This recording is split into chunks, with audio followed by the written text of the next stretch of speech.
Hello friend, आज के इस वीडियो में मैं आपके लिए वैसे प्रश्न लेकर आया हूं जो कि लगभग 99% स्टूडेंट्स हर बार हर एग्जाम में गलत कर देते हैं। ठीक है, जिससे उनका सिलेक्शन क्या होता है, रुक जाता है। ठीक है, तो आपको क्या करना है कि वीडियो को एंड तक देखना है और अच्छे से हर चीज़ को समझना है। मैं क्वेश्चन को एक्सप्लेन करूंगा, ऑप्शंस में जो ऑप्शन सही होगा उसको भी एक्सप्लेन करूंगा। ओके, आपको एंड तक देखना है और कोई भी मिस्टेक नहीं करना है। एंड तक वीडियो को देखिए, आपको मैं 100% श्योर हूं कि आपको एग्जाम में इससे फायदा होगा ही होगा। ठीक है, ऐसा ना हो कि आप वीडियो को स्किप कर दें और आपको बाद में पछताना पड़े कि ये एग्जाम में क्वेश्चन आ गया, मैं देख लेता तो अच्छा होता। ऐसा आपके लिए नहीं हो, इसलिए आप क्या करें, वीडियो को पूरा जरूर देखें। ठीक है, तो चलिए वीडियो को शुरू करते हैं। पहला प्रश्न क्या है, देखिए पहला प्रश्न जो है ये है कि डीसी जनरेटर, एक सेकेंड मैं ब्राइटनेस को थोड़ा सा इंक्रीज कर देता हूं। देखिए क्वेश्चन है कि डीसी जनरेटर में उत्पन्न विद्युत धारा की दिशा बताने वाला नियम कौन सा है। देखिए डीसी जनरेटर में जो विद्युत धारा की दिशा बताता है ये नियम है फ्लेमिंग के दाएं हाथ का नियम, ऑप्शन नंबर डी। ठीक है, ऑप्शन नंबर डी जो है वो सही होगा। और याद रखिएगा बाएं हाथ का नियम जो है ये लागू होता है मोटर पे। ठीक है, ये एग्जाम में बार बार पूछता है और रिपीट होने वाला क्वेश्चन है। ठीक है, तो आपको ध्यान देकर से हर चीज को समझते हुए चलना है। ठीक है, आगे बढ़ता हूं। अगला सवाल है, रेगिस्तानी पौधों में पानी की हानि कम क्यों होती है। देखिए रेगिस्तानी जो पौधे होते हैं उनकी जो पत्तियां होती है, ठीक है, उन पे मोटी क्यूटिकल की परत होती है, जिसके चलते क्या होता है उनका वाष्पन जो है, पानी का वेपोराइजेशन जो है प्रोसेस वो कम हो जाता है। ठीक है, तो मोटी क्यूटिकल होगी। मोटी क्यूटिकल होती क्या है, ऑप्शन नंबर ए। मोटी क्यूटिकल के लिए याद रखिएगा ये एक मोम का परत होता है। ठीक है, जो कि पत्तियों के ऊपर होता है, तनों के ऊपर होता है, जिससे क्या होता है वेपोराइजेशन प्रोसेस जो है कम हो जाता है और पानी का जो हानि है वो कम होता है। याद रखिएगा अधिक स्टोमेटा से क्या होगी, अधिक पानी की हानि होगी। पानी की हानि क्या होगी, अधिक होगी। ओके, ध्यान रखिएगा पानी की हानि अधिक होगी अधिक स्टोमेटा होने के कारण। आगे बढ़ता हूं। अगला सवाल है संभारिक क्या होते हैं। ठीक है, इसका जवाब कमेंट आता है तो कमेंट सेक्शन में जरूर बताइएगा, मैं अभी बता देता हूं। ठीक है, कितनों को आता था ये जवाब जो है कमेंट सेक्शन में जरूर बताइएगा। देखिए संभारिक यानी कि आइसोबार्स। आइसोबार्स क्या होते हैं, आइसोबार उनको बोलते हैं जिनका द्रव्यमान जो है सेम होता है। ठीक है, और तत्व क्या होते हैं, अलग अलग होते हैं। ऑप्शन नंबर बी सही होगा। ठीक है, समान परमाणु संख्या वाले तत्व को क्या कहते हैं, इसे कहते हैं आइसोटोप। ठीक है, ये एग्जाम में पूछा गया क्वेश्चन है, मैं एक्सप्लेन करता चल रहा हूं, आपको एंड तक वीडियो को देखते रहना है। टोटल 50 प्रश्न आपको मिलेंगे जो कि एकदम बेस्ट है आपके एग्जाम के लिए। आगे बढ़ता हूं। अगला सवाल है मानव शरीर में कौन सा अंग दोबारा विकसित हो सकता है। ठीक है, हो सकता है बोला गया, नहीं विकसित होने वाले बहुत सारे अंग हैं। तो ये है जिगर, जिसको इंग्लिश में क्या कहते हैं, लीवर कहते हैं। ठीक है, लीवर जो है दोबारा से स्वयं को विकसित कर सकता है। ऑप्शन नंबर सी सही होगा। अग्नाशय के बारे में याद रखिएगा, यहां से एक हार्मोन का स्राव होता है जो आपको कमेंट सेक्शन में बताना है। ठीक है, उसे पितरस कहते हैं। ओके, मैं ही बता दिया। आगे बढ़ते हैं। अगला सवाल है गैसोहॉल। ठीक है, गैसोहॉल क्या है। देखिए गैसोहॉल एक वैकल्पिक ईंधन होता है जो कि पेट्रोल की जगह पर यूज किया जाता है, पेट्रोल में कुछ मिलाकर यूज किया जाता है। ये होता क्या है, ये पेट्रोल और एथिल अल्कोहल का मिश्रण होता है। ऑप्शन नंबर ए सही होगा। आगे बढ़ता हूं। अगला सवाल है किस प्रकार की तरंग की तरंगदैर्ध्य सबसे अधिक होती है। देखिए किस प्रकार की तरंग की तरंगदैर्ध्य सबसे अधिक होती है, तो याद रखिएगा ये क्वेश्चन जो है अगर आपको आता है तो कमेंट सेक्शन में जरूर बताइएगा। ठीक है, कि आपको इसका आंसर आता था कि नहीं, मैं बता देता हूं आपको। सबसे अधिक होती है गामा की, उससे कम होती है, सॉरी सबसे कम होती है गामा की, उससे ज्यादा एक्सरे की। ठीक है, गामा किरणें की सबसे कम, उससे कम होती है एक्सरेज की, उससे ज्यादा होता है यूवी का, उससे ज्यादा है आईआर का। ठीक है, फिर उससे ज्यादा होता है माइक्रो का और उससे ज्यादा होता है रेडियो वेव का। ठीक है, गामा किरणों का सबसे कम और रेडियो वेव का सबसे अधिक। ठीक है, उसके बाद होता है एक्सरेज का, फिर अल्ट्रावायलेट रेज, फिर इंफ्रारेड रेज, फिर माइक्रोवेव रेज। ठीक है, ध्यान रखना है यहाँ पे क्वेश्चन क्या पूछा है, किस प्रकार की तरंगदैर्ध्य सबसे अधिक होती है, तो याद रखिएगा रेडियो तरंगे। ऑप्शन नंबर डी सही होगा। आगे बढ़ते हैं। अगला सवाल है CuSO4 plus Mg, MgSO4 plus Cu। ठीक है, एक विस्थापन अभिक्रिया है। इसमें पूछ रहा है कि Mg क्या है। Mg क्या है, Mg एक अपचायक है, ठीक है। मैग्नीशियम क्या कर रहा है, स्वयं को ऑक्सीकरण करके कॉपर को अपचयित कर रहा, तो इसलिए क्या होगा, मैग्नीशियम क्या होगा, एक अपचायक होगा। ऑप्शन नंबर बी सही होगा। आगे बढ़ता हूं, अगला सवाल है, न्यूटन के तीसरे नियम के अनुसार क्रिया और प्रतिक्रिया बल, इसके बारे में बात हो रही है। तो याद रखिए, न्यूटन का थर्ड लॉ में क्या होता है क्रिया और प्रतिक्रिया बल अलग अलग वस्तुओं पर विपरीत दिशा में लगते हैं, ठीक है। ऑप्शन नंबर सी सही होगा, ठीक है। जैसे कि कोई अगर नाव सवार है और ये प्लैंक है, नाव से प्लैंक पर उतर रहा है, तो क्रिया बल इस पे लग रहा है, प्रतिक्रिया बल इस पे लग रहा है, ठीक है। तो दोनों अलग अलग वस्तुओं पर लगता है। ऑप्शन नंबर सी जो है वो सही होगा। आगे बढ़ता हूं, अगला सवाल देखिए। हाँ, इसका जवाब आपको आता है तो कमेंट सेक्शन में जरूर बताइएगा आपको इसका जवाब आता था। पानी के अणु में हाइड्रोजन और ऑक्सीजन का द्रव्यमान का अनुपात क्या है, तो याद रखिएगा ये होता है, देखिए 2 हाइड्रोजन का 2 हो गया, ऑक्सीजन का 16 हो गया, इसको डिवाइड करिएगा तो 1:8 हो जाएगा। सही जवाब ऑप्शन नंबर बी सही होगा। आगे बढ़ते हैं, अगला सवाल है कि एग्रोस्टोलॉजी किसका अध्ययन है, तो एग्रोस्टोलॉजी के बारे में याद रखिएगा, ये होता है घास का अध्ययन। ऑप्शन नंबर बी सही होगा। अब बात की जब फसलों का अध्ययन, ये कहलाता है एग्रोनॉमी, ये भी एग्जाम में पूछा जा सकता है, ठीक है। आगे बढ़ता हूं, अगला सवाल देखिए, सोने को घोलने के लिए किसका उपयोग किया जाता है। देखिए, सोने को घोलने के लिए जिसका उपयोग किया जाता है वो होता है एक्वा रिजिया। ये HCl प्लस HNO3 का मिश्रण होता है, ठीक है। एक्वा रिजिया किसका मिश्रण है, HCl प्लस HNO3 का। ये क्या होता है, इसका एसिडिटी लेवल बहुत हाई होता है और ये सोने को घोल सकता है और चांदी को भी। आगे बढ़ता हूं, अगला सवाल है, स्टारफिश किस वर्ग से संबंधित है। स्टारफिश एक जलीय जंतु है जो कि समुद्री जीव है, जल में रहती है।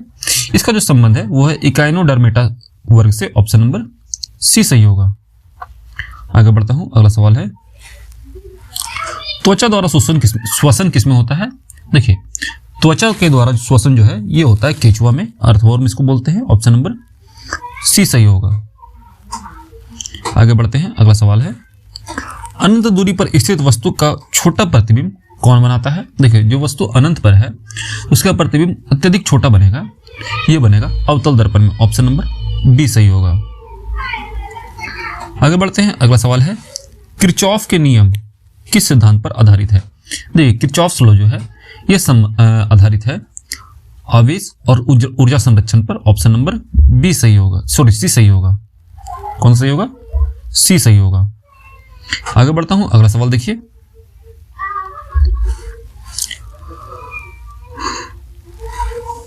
तापमान मापने का यंत्र क्या कहलाता है। देखिए, तापमान मापने का यंत्र जो है यह कहलाता है थर्मामीटर। ऑप्शन नंबर बी सही होगा, सॉरी।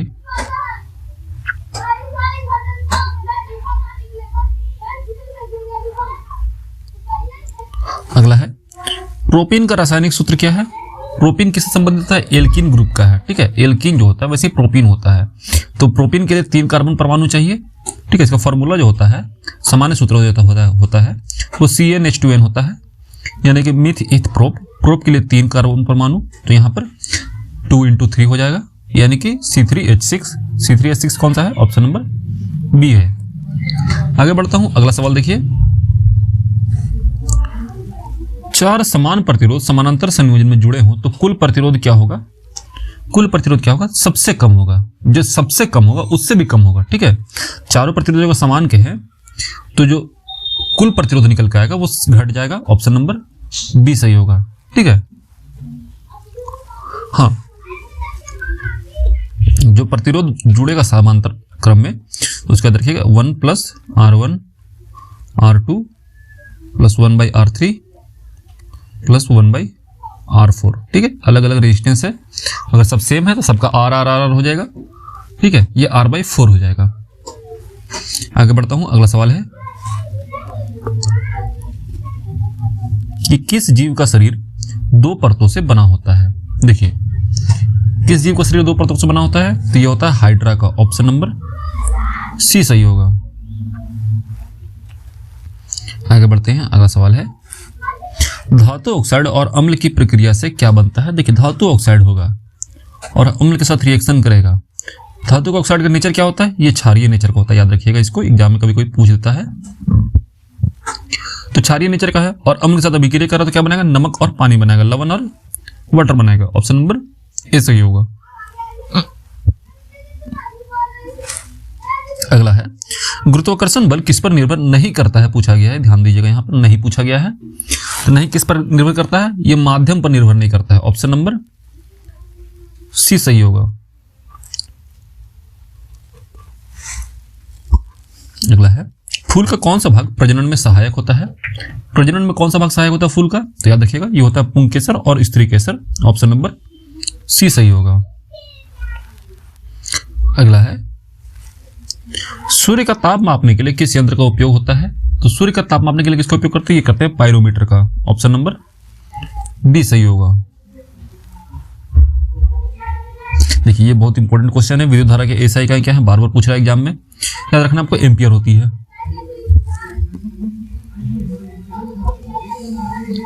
अगला है पौधों में भोजन बनाने की प्रक्रिया क्या कहलाती है, यह कहलाती है प्रकाश संश्लेषण। ठीक है, आगे बढ़ता हूं अगला सवाल की तरफ। ये सारे प्रश्न जो हैं, आगे जो प्रश्न है ये 26 नंबर प्रश्न है, ये जो है करंट अफेयर से रिलेटेड होंगे। ठीक है, और कुछ कुछ पॉलिटी हिस्ट्री के भी आपको सवाल देखने के लिए मिल सकते हैं। ओके, आगे बढ़ता हूं। पहला प्रश्न है इसमें कि पूंजी निर्माण किस पर निर्भर करता है। देखिए पूंजी निर्माण के लिए सबसे ज्यादा जरूरी है बचत। इसका सही जवाब होगा कुल बचत। Option number C. आगे बढ़ता हूं, अगला सवाल है भारतीय संविधान का अनुच्छेद 222 किससे संबंधित है, 222 किससे संबंधित है। तो यह न्यायाधीशों के स्थानांतरण से। ऑप्शन नंबर सी सही होगा। आगे बढ़ता हूं, अगला सवाल है कि बाबर की मृत्यु कहां हुई थी। तो बाबर की मृत्यु हुई थी काबुल में। ऑप्शन नंबर बी सही होगा। आगे बढ़ते हैं, अगला सवाल है बोलन दर्रे के पास स्थित हड़प्पा स्थल कौन सा है। तो याद रखिएगा बोलन दर्रे के पास जो हड़प्पा स्थल स्थित है वो है मेहरगढ़। ऑप्शन नंबर ए सही होगा। आपको कमेंट सेक्शन में बताना है मेहरगढ़ क्यों प्रसिद्ध है, ये बताना है आपको। ठीक है, आगे बढ़ता हूं, अगला सवाल है युद्ध या बाहरी आक्रमण पर आपातकाल किस अनुच्छेद में लगता है। देखिए युद्ध हो या बाहरी आक्रमण हो, जो आपातकाल लगता है वो लगता है आर्टिकल 352 से। Option number A. अगला है भारत का अंतिम ऋणदाता कौन है। देखिए भारत का जो अंतिम ऋणदाता होता है ये होता है आरबीआई। ठीक है, कोई भी बैंक लोन लेने के लिए किसके पास जाती है, आरबीआई के पास। इसे कहते हैं अंतिम ऋणदाता या फिर लेंडर ऑफ लास्ट रिसोर्ट। आगे बढ़ता हूं, अगला सवाल देखिए बाल गंगाधर तिलक के राजनीतिक गुरु कौन थे। तो ये बहुत ही अच्छा सवाल है और एग्जाम में बार बार पूछ भी रहा। तो याद रखिएगा ये थे दादा भाई नेहरू। ऑप्शन नंबर बी सही होगा। आगे बढ़ते हैं, अगला सवाल है कि अवध राज्य का विलय किस राज्य में हुआ था, किस वर्ष में हुआ था। तो अवध राज्य का जो विलय था ये हुआ था 1856 में। ठीक है, और इसे करवाया कौन था, लॉर्ड डलहौजी। किसने करवाया था, लॉर्ड डलहौजी ने करवाया था। ओके, आगे बढ़ता हूं, अगला सवाल देखिए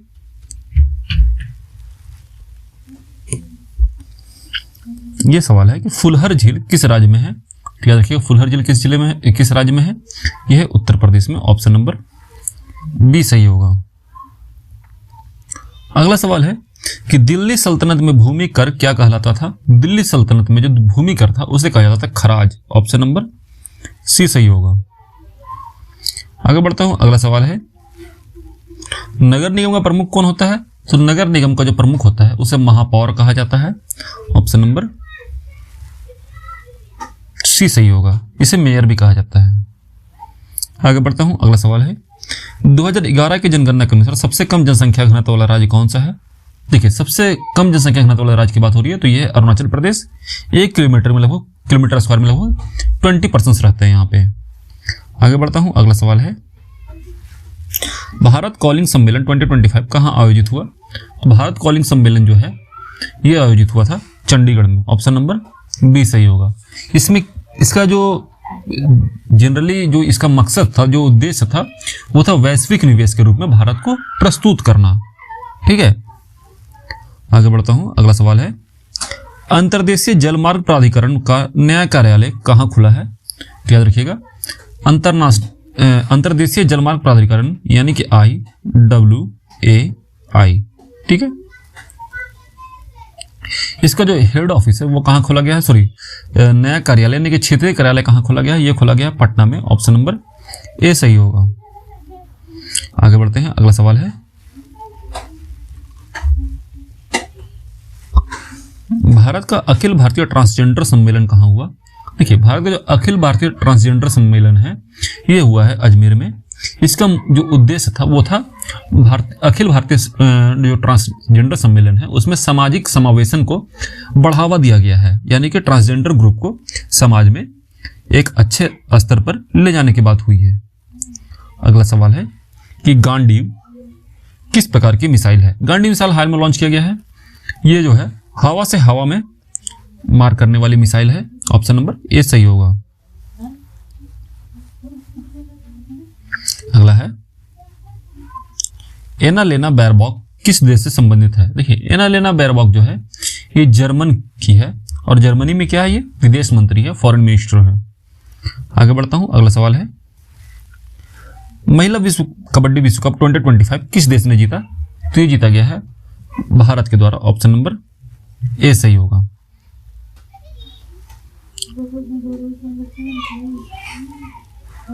विश्व कला दिवस कब मनाया जाता है, यानी कि वर्ल्ड आर्ट डे कब मनाया जाता है? तो ये मनाया जाता है 14 अप्रैल को लियोनार्डो दा विंची के जन्मदिन पर। ऑप्शन नंबर बी सही होगा। आगे बढ़ते हैं। अगला सवाल है, ओफेक 19 जासूसी उपग्रह किस देश का है? ये क्वेश्चन रिपीट हो चुका है। ओफेक 19 के बारे में याद रखिएगा, ये किसका है? तो ये है इजराइल का। ऑप्शन नंबर सी सही होगा। ये भी क्वेश्चन रिपीट हुआ है। कवच 4.0 प्रणाली किस से संबंधित है? तो कवच 4.0 किससे संबंधित है? यह है रेलवे सुरक्षा से संबंधित और ये पूरी तरह से स्वदेशी निर्मित है। ठीक है, आगे बढ़ता हूं। अगला सवाल है, ISSF world cup 25 metre pistol में भारतीय महिला खिलाड़ी को कौन से पदक जीता है? देखिए, ISSF वर्ल्ड कप में भारतीय महिला खिलाड़ी के द्वारा जो जीता गया पदक है वो है कांस्य यानी कि तांबा। आगे बढ़ते हैं। अगला सवाल है, पृथ्वी पर सबसे पुराना उल्कापिंड किस देश में मिला है? तो पृथ्वी पर सबसे पुराना उल्कापिंड जो मिला है यह मिला है ऑस्ट्रेलिया में। ऑप्शन नंबर बी सही होगा।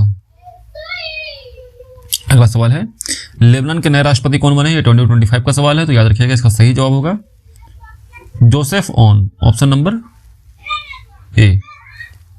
आगे बढ़ते हैं। अगला सवाल है और आज का आखिरी सवाल भी है कि विश्व नागरिक सुरक्षा दिवस सवाल यह है कि विश्व नागरिक सुरक्षा दिवस कब मनाया जाता है? ठीक है, देखिए, विश्व नागरिक सुरक्षा दिवस हर साल 1 मार्च को मनाया जाता है। ठीक है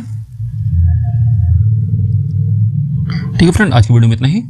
आपके टोटल कितने प्रश्न सही हुए आउट ऑफ 50 कमेंट सेक्शन में जरूर बताइएगा। मिलते हैं नेक्स्ट वीडियो में, तब तक के लिए थैंक यू, अपना ख्याल रखिएगा। अगर वीडियो अच्छा लगा तो वीडियो को लाइक करिए, चैनल को सब्सक्राइब करिए। मिलते हैं नेक्स्ट वीडियो में, तब तक के लिए जय हिंद, अपना ख्याल रखिएगा। And finally thanks for watching.